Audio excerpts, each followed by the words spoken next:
I am alive and it's good to be alive. And before I start off this review real quick, I just want to mention the fact that we hit 900 subscribers on this channel. And again, that's just honestly, that's just so cool. Thank you guys so much. I'm having so much fun doing this. I know I didn't become a partnered Warframe YouTuber, and I won't because of the subscriber count change requirements. But you know what? I'm almost having more fun with this now than ever because I'm no longer pressured. I'm not like, oh, I really want to become a Warframe. I'm just like, fuck it. I'm just going to make YouTube videos and have fun. So it's been nice to just sit back and chill. But anyways, today we are checking out the Astilla. The Astilla is a primary shotgun, but to be honest with you, it feels like an assault rifle. It really does not feel like a shotgun at all. It feels like an assault rifle that takes shotgun mods, so it's kind of cool. So the Astilla, or Astilla, depending on your accent, is a really cool looking gun that's got nice glass, sharp, jagged edges on it. Visually, love this gun. Looks super cool, although it may bother some people that there are huge glass accents on the gun, as unless you're playing as Gara, there's really not going to be anything on your Warframe that's going to be able to match that. But how does it perform? Well, let's get into my mod setup first. I've got Vicious Spread, Toxic Barrage, Shotgun Savvy, Shell Shock, Hell's Chamber, Sweeping Serration, Scattering Inferno, and Prime Point Blank. And you might be thinking, Fisher, that's a weird build. That's not just a straight up optimal damage build.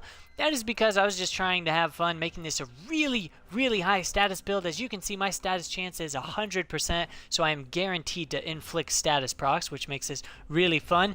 And I do 1600 corrosive and 1200 slash with 800 heat damage. I really wanted to take away from the fact that the gun's primary damage type was impact because let's be honest, I've been playing a shit ton of Plains of Eidolon, and I really want this to be effective against Grineer, hence the massive corrosive and slash procs that I was going for. On top of the gun looking cool, I love the projectiles. They remind me of the Ufana projectiles. I remember when I did the Ufana video, I wished more guns just had that sort of energy laser big thick beam projectile. Like it looks really satisfying to shoot. So first of all, I would like to note this is a shotgun, yet it fires slug rounds and at a very, very decent range at that. This is not a close range slug shotgun. This thing has some damn range to it. Although the bullets do drop quite a bit over long distances, not even hardly noticeable in the simulacrum, but you will start to notice this if you play on the plains. Also, due to the projectile's flight speed, it makes a really bad gun if you're trying to shoot aerial targets from really far away. So I have spawned in a level 65 Elite Lancer. Nothing too powerful or special, just so I can show you guys the effectiveness. And as you can see here, it just completely decimated him. Not even a challenge. Although the Tusk Grineer on the plains are a little bit more challenging because they have more armor, this gun does just fine.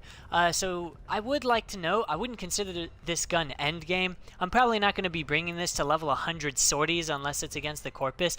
But if you are fighting Grineer out on the plains, which typically only go up to level 60 or 80, this gun is going to do just fine. But again, you're going to want to bring something that's probably good at taking out air support because this gun falls short drastically in that area. So now we're gonna get a little fucking crazy, and we're gonna bump the enemy level up to 90 because, hey, why not? I can do what I want.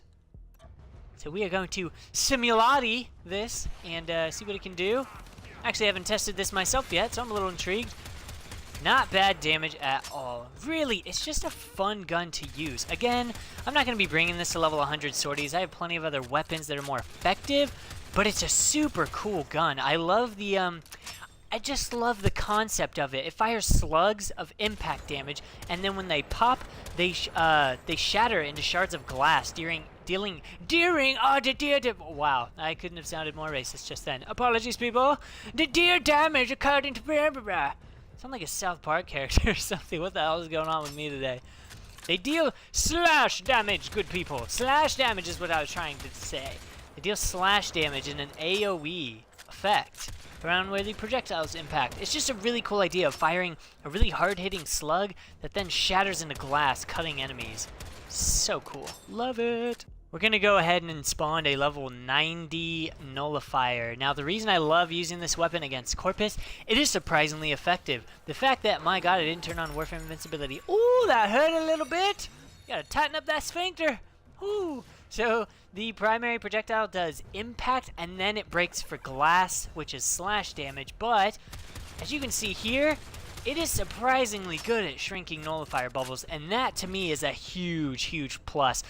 I hate auto or semi-auto weapons that just don't pop nullifier bubbles fast enough. And that was a level 90 nullifier. Just a huge pain in the ass when you have a gun that does a ton of damage, but because of its slow rate of fire or just the effect that it has, it just cannot pop the bubbles fast enough. You will not have that problem with this gun.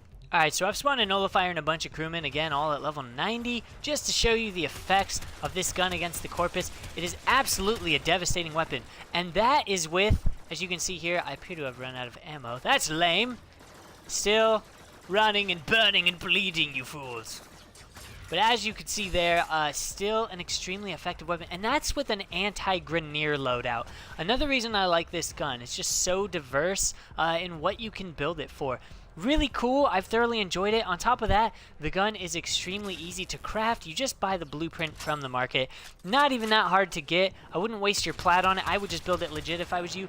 And oh man, it's just so visually pleasing. It hits fairly hard and has a really cool, interesting gimmick to go with it. I honestly couldn't be happier.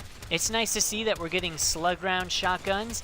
It's not what I was expecting it to be. I was hoping it would hit way harder and shoot slower, but I'm okay with this. It's kind of interesting. I kind of like that it feels like an assault rifle. It's kind of changes how I think about using it, and it's just a super cool gun. And as you can see, my goodness, it just blasts people to fucking bits. How can you not love that? So anyways, you guys, super cool gun. There's absolutely no reason you shouldn't check this out.